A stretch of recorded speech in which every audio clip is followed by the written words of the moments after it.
Today we are going to discuss a very important topic of your book Political Science, and it is called Electoral Politics. I am Kamal Krishna, PGT History, JNV Chandigarh. Let's start quick summary about the topic, then we will move to the details of the chapter. Let us assume that there is a class of 10 students and teacher want to elect a representative or a monitor of the class. What he can do? He may ask the students to please sit and discuss who will be your representative or who will be your monitor. Students will discuss with each other. There will be a different opinions, there will be a different thoughts, there will be a different parameters and qualifications about the monitor in their brains. They will discuss all together, and lastly, out of 10, one will be a representative of the class. This is a very simple situation. This is a very simple case. Here the monitor is being elected by only the 10 students. Let us suppose that we want to elect the monitor for whole of the country, for example the India, which is the most populous country. Billions of populations are residing in the country, and they have to elect their leader, they have to elect their monitor. What do you think? Is it possible to bring everyone at a same platform and ask them about their views? You have to give your views and elect your monitor or your representative. It is, I think, a very complicated situation. It is a very difficult task to bring such a huge population over the same platform at the same time and ask them to discuss the same. From this difficulty, the concept of election emerges. Now, what is election? What you understand from this scenario, the case study? The election is a mechanism in which the people can choose their representatives at regular intervals and change them if they wish to do so. This mechanism is called election. Here are two very important words. One is, it is a mechanism. Second, regular interval. And third, change. Three very important words. If the monitor is elected in perpetuity from 6th up to 10th, then it is not called the election. There is a periodic election even in the class after regular intervals. The elections should be held in a regular interval. There should be choices so that we can change the monitor. It is basic fundamental of the election. With the case study, we came to know that it is practically impossible for the people to sit together every day and take all the decisions, as I have told you. Secondly, there is a lack of the time and knowledge to take decision on all the matters. Every citizen, every pupil do not have the sufficient knowledge so that he can use during the election. He do not know the parameters. On the same time, it is not possible to educate him. From here, the concept of election emerges. From here, the way how to elect the people, how to run the country, this concept emerges. To more get the concept about the election, let us suppose that how the election held in India as well as how the election is held in all over the world. So for the election, there should be a political party. There should be a political party. Every political party has its own agenda. Every political party has its own agenda, but only the single political party is there, then it can only give their own perspective. There should be a opposition party too. Opposition party. It must have a particular agenda. When the concept of election emerges, concept of political party also emerged. The political party is the group of the people who fight for the election and they can run to make the government. They contest the election to form the government. So there are the two political parties at least. They have their own agendas. They are going to convince the audience, convince the people, convince the citizen to vote them, so that they have to do campaign. Now, how the people will cast the vote? So there is an electoral constituency. What is electoral constituency? Electoral constituency is the boundary which is created by Election Commission. Election Commission is an autonomous body. It's a constitutional body which have lots of power. I will discuss it later on, but here you should know that there should be an electoral constituency. For example, there are different classes in the school and there are the different representatives, or there are different monitors. In the same manner, all of the India, whole India is divided into 543 constituencies. As there are political boundaries, there are also the electoral constituencies. But here you should know, you should not mix and match political boundary with electoral constituency. Electoral constituency is different and the political boundary is different. I am going to show you an example. Let us suppose that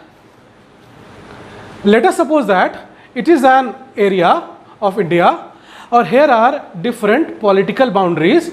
I am just taking a linear example to conceptualize it. Let us suppose that it is the political boundary and Election Commission want to create another boundary that is called the constituency. Then he can mix and merge different political boundaries into one electoral constituency. What I want to say, electoral constituencies may consist different political boundaries. I hope this concept is clear to you. This electoral constituency, there are 543 electoral constituencies for the election of the Lok Sabha. In this way, as every class is going to elect a monitor, every constituency is going to elect their representative through the mechanism of the election, through the medium of the election. Now, there are different types of the elections. One, it is a general election. Second, it is a by-election. And third, it is a midterm election. What is general election? As I have told you, the Lok Sabha and the assembly elections held after regular intervals. In India, after every 5 years, there is a general election. So what is the general elections? After every 5 years, there is a regular election, there is a periodic election for the Lok Sabha and state assemblies. In a Lok Sabha, there are 543 electoral constituencies and there are different state constituencies according to the size, geography and the population of the state. Now, what is the by-election? The election held only for one constituency. It is the major difference. Why it is only for one constituency? Because to fill the vacancy caused by the death or resignation of a member. Here 2 points are very important. One is death. Let us suppose that if any member of the parliament or any member of the legislative assembly is no more before completion of the 5 years of the tenure of the Lok Sabha or the state assembly, then there will be a election. But for the rest term, what is the meaning of the rest term? It is the, let us suppose that first year, second year, third year, fourth year and fifth year. 5 years are there. It is the tenure of the Lok Sabha, it is the tenure of the state assemblies. Let us suppose that on second year, one of the member from any of the constituency is no more, there is an untimely death or untimely demise. Or he resigned from the post due to some reasons. Then it is a vacant. But it is vacant only for next 3 years, 1, 2, 3. This election, when it will be held on second year, in particular constituency where the post is vacant, it is called the by-election. But the term of that member will be only rest of the term, that is the 3 years. It is called the by-election. So when any assembly or the Lok Sabha is unable to complete its total tenure, that is the tenure of the 5 years, then again if there is an election, it will be called as the midterm election. So the election held after dissolution of Lok Sabha or state assembly before 5 years of the term is called the midterm elections. As I have told you about the electoral constituency, how we can define the electoral constituency? The country is divided into different areas for the purpose of election. These areas are called electoral constituencies. as I have told you. You have not to mix and match political boundary with the electoral constituency. It is the election commission which is responsible for making this demarcation or making these boundaries, that is called the electoral constituency. As I have told you, there are 543 electoral constituencies for the Lok Sabha. Now, the elected representative is called the member of parliament or the MP. If the election is for the Lok Sabha, because the Lok Sabha is a part of the parliament, parliament consists of the president, Lok Sabha and Rajya Sabha, and its member is called the member of parliament. Then the elected representative is called the member of the parliament, or they are called the MP. They are basically the lawmakers. They go to the parliament, raise the voice regarding the national policies, regarding the problems of the constituencies, regarding the problem of the people to whom they are representing. They are called the member of the parliament, and the parliament is the supreme place to legislate the law. Now, in the same manner, if we see assembly constituencies, here the elected members are called the MLAs. They are the member of legislative assemblies. Now, in India, there is also a reserved constituency. As the word itself defines reserved, it is reserved for somebody. To whom it is reserved? In India, for the Lok Sabha elections, it is reserved for scheduled caste and scheduled tribes. Why it is reserved? Because these two groups, SC and STs, they are predominant in population, but their representation in the parliament or the state assemblies is quite bleak. And what is the meaning of democracy? It represents the voice of the people. If major population is not representing their voice in the parliament because of the lack of the representation, then it will be the mockery of the democracy. So, in India, few seats are reserved to scheduled caste and scheduled tribes so that their opinion, their representation should be there in the lawmaking and in the decision making. 84 scheduled caste seats are reserved and 47 scheduled tribe seats are reserved, but nowadays it is only 79 and 41 seats respectively. Now we come to the voters list. What is voters list? How you will know that you have to go and cast your vote? So there is a voter list. It is also prepared by the election commission. List. What is voters list? The list of people eligible to vote is prepared much before the election. This list is officially called the electoral roll. It is very important. If you are completing 18 years of your age, if any voter is dead, if you are transferred from one place to another, then it is the sole responsibility of the election commission to change this list. So this voters list, or officially known as the electoral roll, is continuously changing. Now you are adult and your name is enlisted in the electoral roll or the voters list. Now election commission do one more thing. He issue a photo identity card which is called the EPIC. This is EPIC. This card I have shown in the picture. This is called election photo ID card. What is the election photo ID card? The electoral photo ID card or identity card, EPIC, is an identity document. Identity document, it is important. It is an identity document issued by the electoral registration officer. It is the officer who works under the election commission. It is his responsibility to issue the EPIC. It is the identity document. When you go to the polling booth, what is polling booth? The place where you are going to cast the vote during the time of elections or during the time of polling. It is called the polling booth. When you go to the polling booth and you show your EPIC to the polling officer, he will allow you to cast the vote. But let us suppose that if you do not have the EPIC, will you be able to cast your vote? Or will you be able to use your voting right? Yes, you can. If you have certain other documents, for example, if you have another identity proofs issued by the government of India, for example, if you have ration card, if you have Aadhaar card,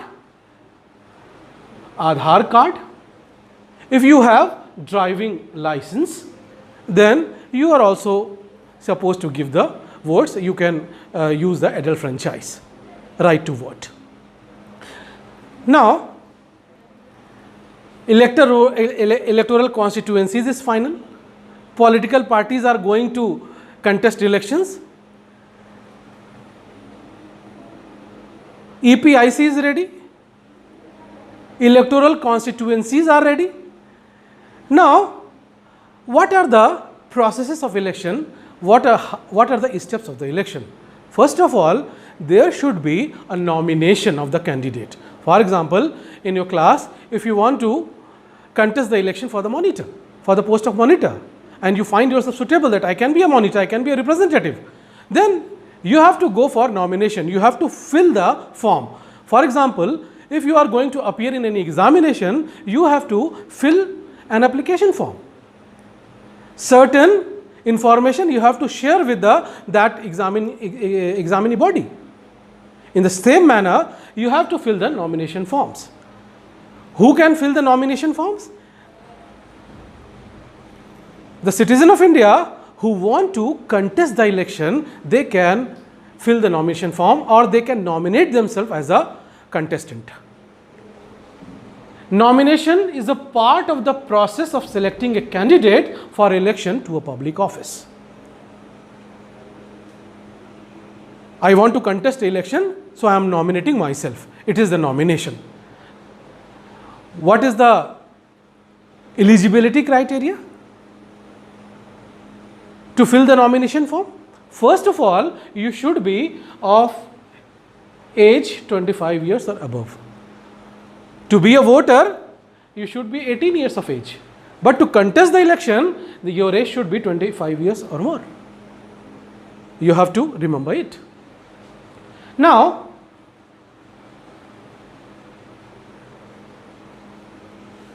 along with 25 years of age, certain requirements you have to fulfill. For example, you should not be mentally challenged. You should not be mentally challenged.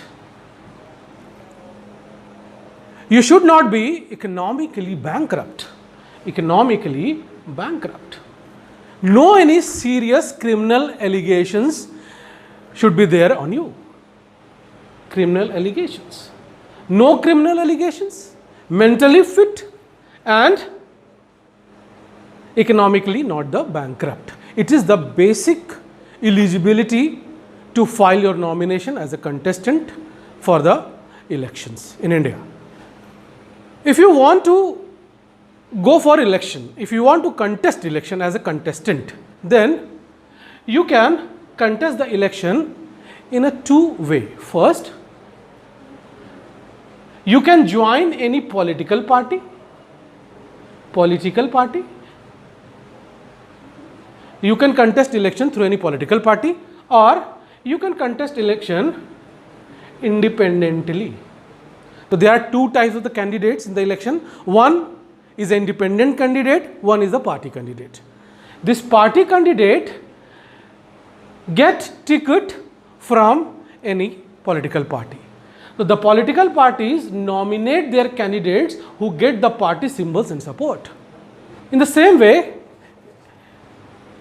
on the other hand, if you are contesting the election independently, then you have to get your election symbols.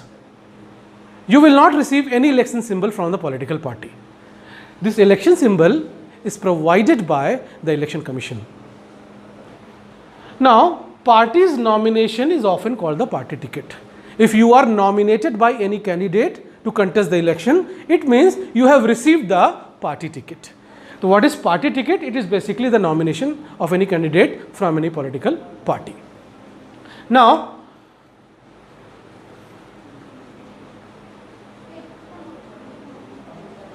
there is a direction of the Supreme Court.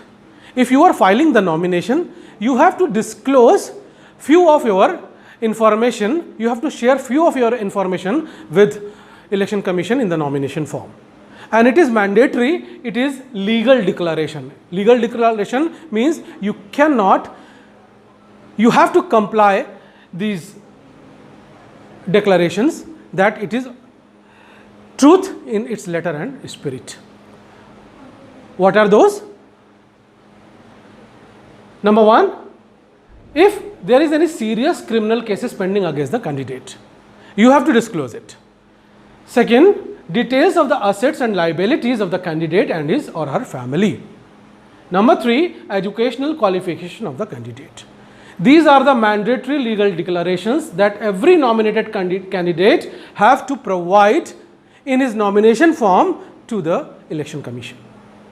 If you hide this, your nomination may be rejected. Now, next is the election campaign. What is election campaign? A campaign is a series of actions or events that are meant to achieve a particular result. In the politics, the goal of a political campaign is to put a candidate in office. Why I am going to contest the election? Why political parties are going for election? Just to form a government so that he can influence the policies and take the major decisions. It is the goal and objective to achieve the political power. What will he do? They will release their campaigns. How they can release their campaigns? In India, 2-week period between the announcement of the final list of the candidate and the date of the polling is the duration of the campaign. For example, nomination is done, final list of the candidates has been published. After the declaration of the final list, after the nomination, up to the date of polling, there will be 2 weeks time. This 2 week time, this 2 week time between the announcement of the final list of the candidate and the date of the polling, there is a 2 weeks time gap. It is the duration given to every political party, every candidate to go for the campaign. Why the campaign is necessary? Campaign is necessary because by using the campaign, we convey our agenda, our opinion, our policies to the voters. We try to mobilize, we try to influence our supporters. How we do the election campaign? When we are publicizing our agendas, our opinions about the qualities of a party, our perspective, then this publicity is done through newspapers, televisions, election meetings, posters and personal contacts during the campaign. It means we are using print media, electronic media, social media, these platforms we are using for the campaign. We are using door-to-door canvassing, any public contacts. We are using political rallies. These are the way how we can publicize our agenda to mobilize the supporters, to mobilize the voters, so that they feel themselves aware कि what this political party or what this electoral candidate is thinking to do after the elections.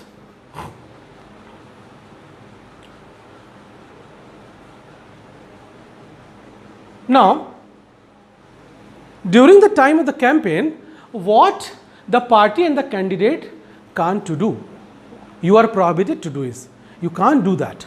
What is that? No any candidate or the party may bribe or threaten voters.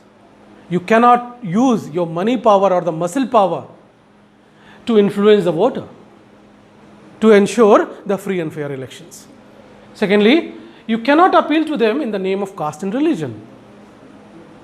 I am of a particular caste, so give me your vote. No. I am of the particular religion, give me the vote. No. You can't use your caste and religion in the name of the election. Now, no any government can use government resources for election campaign. Any government employee, any government vehicle, any government aircrafts, any government institutions cannot be used for the electoral campaigns. Now, there is a expenditure limit. What is that? You cannot spend more than 70 lakh rupees in a constituency. It has been increased in 2019. More than 70 lakh rupees you cannot spend in the constituency for the Lok Sabha election. And in the state assembly election, the limit is 28 lakh. But it also varies from small states to the bigger states, from the small constituency to the bigger constituency. But the maximum limit is 70 lakh and 28 lakh for the Lok Sabha election and the state assembly election respectively. Now, you cannot use any place of worship for the election propaganda. During election campaign, you cannot use any religious institutions. For example, you cannot use temple, you cannot use mosque, you cannot use church for any election meeting or for anything which can influence the election. Religion cannot be used, religious places cannot be used during the time of campaign. Now, as I have told you, use government vehicles, aircraft and officials for the election. You cannot use any government official, you cannot use any government aircraft or the vehicles for the election campaign, for the election purpose. Once elections are announced, ministers shall not lay foundation stones of any project. You cannot make any big promises that I am going to lay down a foundation stone of any project, I will start this, I will start that, elect me. No, you cannot do it. You cannot take any big policy decisions or make any promises of providing public facility. If the elections are announced, no any government minister is supposed to announce any new project or do any promises with the citizen. These are called the model code of conduct. These are called the model code of conduct. And it is mandatory to follow the model code of conduct. Otherwise, your candidature may be rejected or you may be punished for violation of this mode of conduct, model code of conduct. Now, after election, there will be a polling. You will go and cast your vote, as I have told you. After polling, there will be a declaration of result, and who will get the maximum share of vote percentage, he will succeed the election and he will form the government. That political party will form the government. And who will not get majority of the votes, they will be the opposition parties.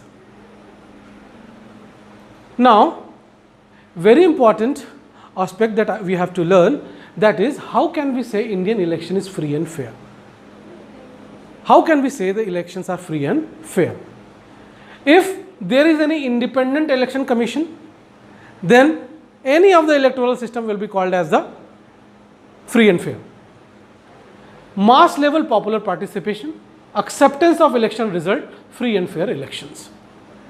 Independent election commission means we have to evaluate, we have to find out whether Indian election system is, election commission is there or not. What are her powers? There is an independent election commission in India. In Indian elections are conducted by an independent and powerful autonomous election commission. It is a constitutional institution having immense power. The commission is not answerable to any government. It is 3-member commission, constitutional commission, including CEC and 2 ECs. There is a chief election commissioner, there is a 2 election commissioners, and very big and huge office and pan-India presence. It is the election commission. Now, President of India appoints all 3 members of commission, that is CEC and 2 ECs, for 6 years. All the 3 members, including chief election commissioner and election commissioners, 2 election commissioners, there are CEC, that is chief election commissioner, and there are 2 ECs. It is the election commission. They are nominated for 6 years. President of India nominates them for the 6 years of the tenure once they are nominated for the 6 years, they are not answerable to the president or the government. It is autonomous, independent commission, not answerable to any political unit. It enjoys the same kind of independence that the judiciary enjoys. It is another vertical of the governance which ensures the free and fair election in India. And Indian Election Commission is empowering day by day and ensuring the free and fair election in India. So there is an independent election commission in India. Now, what are the functions of election commission in India? I have told you few functions. All the election related activities are supposed to perform by Election Commission of India. For example, to conduct and control elections from the announcement of the election to the declaration of the results, as I have told you. Nomination, to monitor the campaign, polling, declaration of the result, provide party symbols, everything. Whether the model code of conduct is being followed or not, to punish after the violation of the model code of conduct, everything is supposed to do by the Election Commission of India, which is the independent body. It implements the code of conduct. All the transfers and posting of the government servants during the time of the election. All the government employees start working under the Election Commission. No any transfer and posting could be done by the government or any political unit. It is sole discretion of the Election Commission to do the transfer and posting of the government servants in sake of free and fair elections. Now, it may give an advice to the president on some certain issues. Next, popular participation in an election is usually measured by the voter turnout figures. What is voter turnout? It means how many voters come out for the voting. It is called the voters turnout. If voters turnout figure is maximum, it means mass level popular participation is increasing. Now, turnout indicates the percentage of eligible voters who actually cast their vote, as I have told you. In 17th Lok Sabha election, it was ever highest, it is 67%. From independence up to 17th Lok Sabha, recent Lok Sabha, which election was held in 2019, 67% Indian voters cast their votes. It is the turnout figure. What does it show? It shows the deepening and strength of the Indian democracy. Their belief towards the political system. In India, illiterate, poor and underprivileged people vote in larger portion as compared to rich and privileged section. Unlike to the USA and African and Hispanic countries. If we compare India and USA, then you will find they are rich and white people. In USA, American countries and Hispanics. Here white people and rich people, they cast the vote. But in India, illiterate people, poor people, underprivileged people, as compared to rich and privileged, they cast their vote. Acceptance of election result. Let us suppose that you have heard a chapter, the history of the Zimbabwe. There is a Robert Mugabe, who is the president since last 25 and 30 years.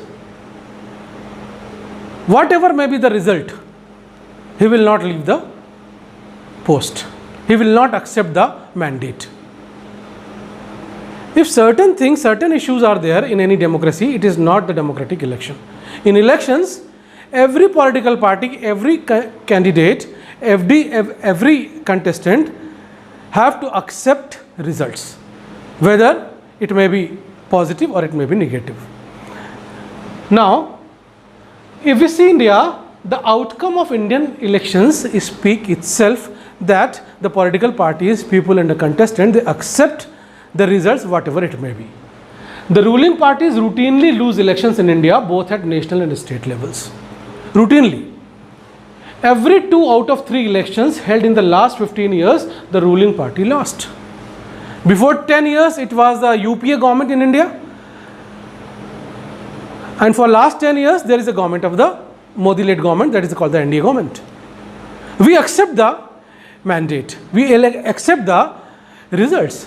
If there is acceptance of election result, the democracy or the election will be democratic in the nature. Now, free and fair elections. Indian elections are basically free and fair with few exceptions. Sorry. What are the challenges of free and fair election in India? Somewhere, some peoples are having more money. They are using their money to influence the voter. It is the big challenge even today.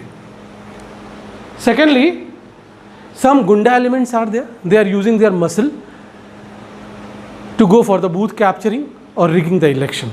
In certain places, it is almost getting nil day by day, but they are influencing the citizen, the voters, to cast the vote by creating the fear among the voters. Now, dominance of the few political families, it is the biggest challenge. Almost every next political party is ruled or governed by a particular families. It is not the democracy. There should be internal democracy within the party. Every post should not be influenced by the family, but these are the political party workers who are supposed to elect their president or different political posts within the party. It is lacking in India. It is a challenge. Almost similar policies and agenda of different political parties. It is the biggest challenge. To whom we have to elect? Their agendas and policies are the similar. Their agendas and policies are the similar. It is a worldwide problem. It is a worldwide problem, not the problem with India only. So there should be different policies and agendas so that the voter can select between A or B. These are the challenges of free and fair elections in India. I hope this lesson, electoral politics, is conceptualized, and I try to cover all the important aspects. For example, what is election? What is the importance of election? What is the role of election commission? What is the comparison of India with US and other countries regarding turnout? What is voter list? What is EPIC? These are the certain important aspects that we should learn to be a good citizen, to be an aware citizen. With this, thank you so much.